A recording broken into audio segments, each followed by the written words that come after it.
This video is sponsored by Nakano Knives. More about them coming up shortly. Hello, hi everyone. Welcome back to Woo Can Cook. My name is Wesley, and this is a show where we are slowly cooking our way through all of the food from my childhood. Today we're diving back into our series dedicated to classic Americanized Chinese cuisine, with a look at a highly requested classic Chinese stir-fry staple known as Moo Goo Gai Pan. For those who are new to the channel, in this series we have been deconstructing classic dishes from Americanized Chinese cuisine, then seeing what they might look like when reconstructed through the lens of more traditional wok cooking. Moo Goo Gai Pan is an Americanization of a Cantonese stir-fry found on Chinese takeout menus across the country, which loosely translates to sliced mushroom and chicken. The American version of this dish is a pretty straightforward veggie stir-fry containing button mushrooms, carrots, water chestnuts, snow peas, and of course chicken, all sliced into thin pieces and sauteed in oyster sauce. The large quantity of veggies in this stir-fry make the dish commonly considered a healthy stir-fry, which is, debatable, but okay.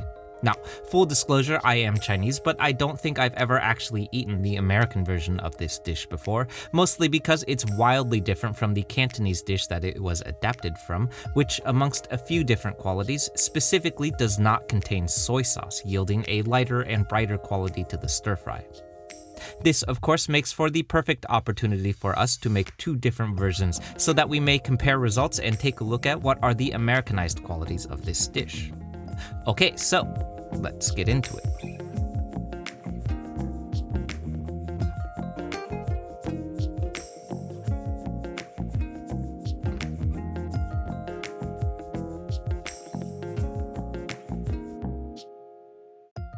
Alright, so diving right in, we're kicking things off here first with my best shot at recreating the American version of Moo Goo Gai Pan, which, as I mentioned, is going to look like a pretty straightforward vegetable stir-fry. So, up first here are some aromatic veggies. This is 4 cloves of crushed and minced garlic to start, followed by 1 inch or about 1 tablespoon of fine minced ginger and the whites of 3 green onions sliced up thinly. Then moving on next, now the American version of this dish iconically contains button mushrooms sliced up thinly. Button mushrooms, of course, are relatively mild in flavor, so we're not going to get a whole lot of umami from these, although I do think that their texture is going to pair really nicely. Then next up here is about 4 ounces of snow peas, which I'm prepping by removing the tip ends from because they're often chewy and tough to eat. Moving right along, next up is our carrot, also sliced up into thin coins. This is one of those giant carrots found in Chinatown markets, so I'm just gonna use half of this. Finally, rounding out our veggies today are gonna be my water chestnuts, which I like to buy canned and pre-sliced into coins. Okay, so for our chicken, I've got 3 medium chicken thighs here, which we're similarly going to slice into thin strips. I'm doing a real quick marinade to our chicken here. This is 4 tablespoons of soy sauce to start, followed by 1 tablespoon of Shaoxing wine to help tenderize our chicken, and a half teaspoon of white pepper to round everything out. We're tossing this all to combine, then setting aside for 30 minutes while we dive into our sauce next. Now, as I mentioned earlier, the Cantonese version of this dish iconically does not contain soy sauce, but this does not appear to be a requirement for the more Americanized versions that I've seen though. So, up first here, this is 4 tablespoons of soy sauce to start, followed by 1 tablespoon of Shaoxing wine and 2 tablespoons of oyster sauce going in. Then rounding this all out is going to be a 1/4 cup of chicken stock to finish. I'm using some powdered stock today, but if you've got fresh stock, that's always going to be more ideal. Finally, in a separate bowl, I'm combining a quick cornstarch slurry made of 2 tablespoons of cornstarch dissolved in water. Then we're setting this all aside for a moment while we head over to the stove. Over on the stove, I have my wok heating up over medium heat today, then I'm adding 4 tablespoons of peanut oil and, as always, long yao for that nice non-stick surface. We're kicking things off here first with a sear to our chicken thigh so that we may develop some nice charring and wok hei to give our dish a bit of smokiness. I'm adding our chicken evenly across the wok, holding back as much liquid from the marinade as possible, then letting it sear for 2 minutes undisturbed before bringing the heat up to high and tossing with the wok tilted downward to give us a bit of wok hei. Then I'm removing the chicken, adding an additional 4 tablespoons of peanut oil and doing 1 more long yao so that we may dive into our second and final batch cook. Here's my garlic, ginger, and the whites of my green onions going in, which we're tossing for about 15 seconds until nice and fragrant, followed by our thicker and more durable veggies. This is going to be my carrots and water chestnuts going in, which we're giving about 1 to 2 minutes head start before following up with our more delicate veggies.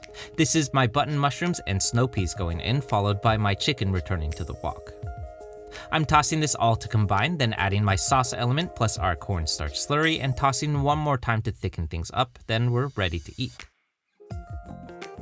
Okay, so as far as stir fries go, I think this is a pretty straightforward one, which is definitely a big part of what makes Moo Goo Gai Pan such a staple in Chinese takeout cuisine.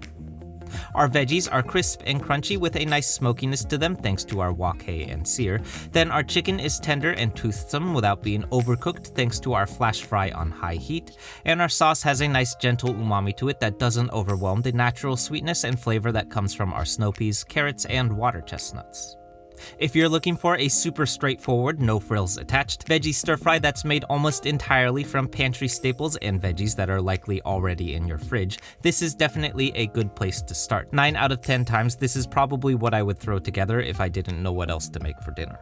But for those who are looking to dive deeper though, the Cantonese version of Moo Goo Gai Pan looks quite a bit different, mainly because it's iconically made using a Chinese white sauce, which is a combination of chicken stock, garlic, and ginger, or in other words, most conspicuously lacking soy sauce, yielding a light, bright, and acid-forward stir-fry that, in my opinion, is an absolutely iconic flavor to Cantonese cooking. In addition to this, I'm also of the opinion that most Chinese stir-fries don't often contain that many veggies, so I'm going to do my very best to try and cut back on the ingredients list while still staying fairly true to the dish. Now, a Moo Goo Gai Pan iconically contains thin-sliced veggies, pan literally translating to slice, which, as you may have noticed, is why we're doing so much chopping today. This, of course, is a lot easier when equipped with a quality, well-sharpened knife like this beautiful Nakano Santoku that I've been using today. As many of you know, the knife that I've been using in basically every single video that we've done on this channel is a 150-year-old French carbon steel chef's knife. It's made by an extinct manufacturer though, so for years now I've come up short on answers when folks ask, what kind of knife should I buy for myself? Nakano's Santoku knife is made with high-quality carbon stainless steel, meaning that it will stay sharp over a long period of time. Now, this is a knife demonstration, so of course we're going to shred some paper and prove how absurdly sharp this knife is out of the box, but if I'm being totally honest, pretty much any knife is capable of doing this, provided that it's been properly sharpened. What I personally look more for in a nice knife is the way that it feels in my hand, how it's balanced, the ergonomics of the handle and tang, and so on.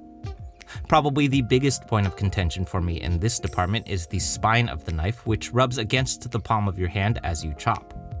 A well-crafted knife like this one will have taken the time to round out and shape the spine of the knife for comfort, whereas the cheaper knives that I've used will often have a razor-sharp spine that digs into the palm of your hand and causes blisters over time. For folks who are interested, read more about Nakano in the description of this video or visit nakano-knives.com/woocancook and use the discount code WooCanCook to save 10% off of your total purchase.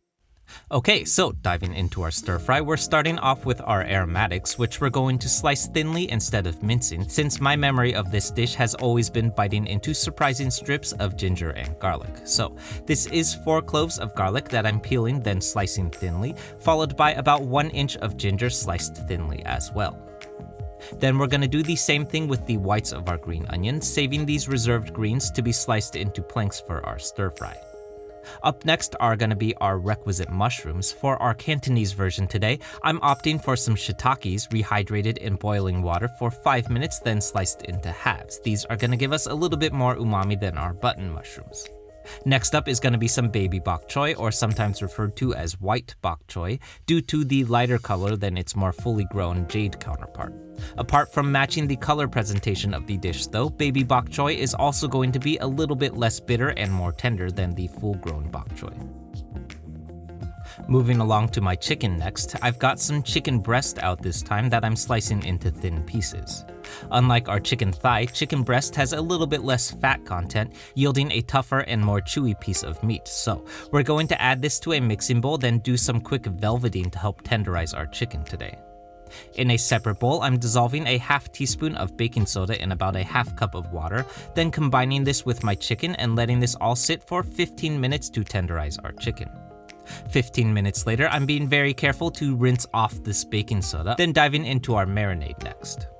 This is a single tablespoon of Shaoxing wine to start, followed by some additional fats to assist in our wok hei later on. This is 1 tablespoon of sesame oil going in, followed by a half teaspoon of white pepper that we're mixing up to combine. Then I'm setting this all aside to marinate for 30 minutes while we dive into our white sauce next. Okay, so as I mentioned earlier, a Chinese white sauce, as the name implies, iconically does not contain soy sauce, giving it a lighter color and hue, instead deriving its umami from chicken stock. So, up first here, this is a single tablespoon each of Shaoxing wine and sesame oil to start, followed by a single tablespoon of oyster sauce. Then, as promised, this is a 1/4 cup of chicken stock going in, rounded out by 1/8 of a teaspoon of MSG powder. Over on the stove, I have my wok heating up once again at medium heat, then I'm adding 4 tablespoons of peanut oil and, as always, long yao for that nice non-stick surface. Then up first here, as with before, we're starting off with a sear to our chicken, which we're adding evenly across the wok, then searing undisturbed for 2 minutes before bringing the heat up to high and tossing with the wok tilted downward for wok hei. Next up, I'm removing my chicken, then adding 4 more tablespoons of peanut oil and doing 1 more long yao so that we may dive into our stir fry next. Here's my garlic, ginger, and the whites of my green onions going in, which we're tossing for 15 seconds until nice and fragrant, before following up with our water chestnuts and bok choy next. I'm tossing this for 1 to 2 minutes until combined, then adding in our shiitake mushrooms, chicken, and the greens of our green onions. We're giving this all a quick toss to combine, then adding in our sauce mixture plus our cornstarch slurry. I'm tossing this all 1 more time to thicken things up, and we're ready to eat. Okay, so although I personally have not had very much of the American version of this dish before, I can say that I have been eating this Cantonese version of Moo Goo Gai Pan for most of my life, and there is something particularly unique about a stir-fry that does not contain soy sauce, which is very, very nostalgic for me, and just sort of reminds me of all of the Cantonese takeout that I have ever eaten when I was a kid. It's light and bright with a very understated quality of umami to it that's not nearly as salty or rich as our first attempt. Although we definitely got a little bit of color and hue to the dish from the addition of our oyster sauce, I think the omission of soy sauce leaves a lot more room in the dish for the flavor of our vegetables to come through a little bit more, which I love. The one bit that I will mention is that while I don't think that shiitake mushrooms are necessarily a bad addition to this dish, I do think that the button mushrooms worked a little bit better texture-wise, even if they are more mild in taste, so that may be something to consider for your own attempts.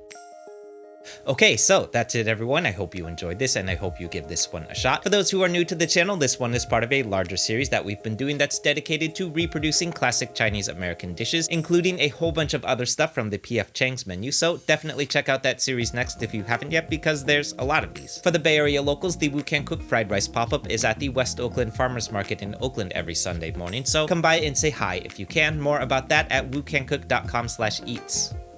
Finally, a special thanks to Nakano Knives for sponsoring this video. If you haven't yet, head over to nakano-knives.com/woocancook and check out their Mito series for some solid, affordable chef knives. As always, like, comment, subscribe, share, be nice YouTubers, and I'll see you soon. Bye.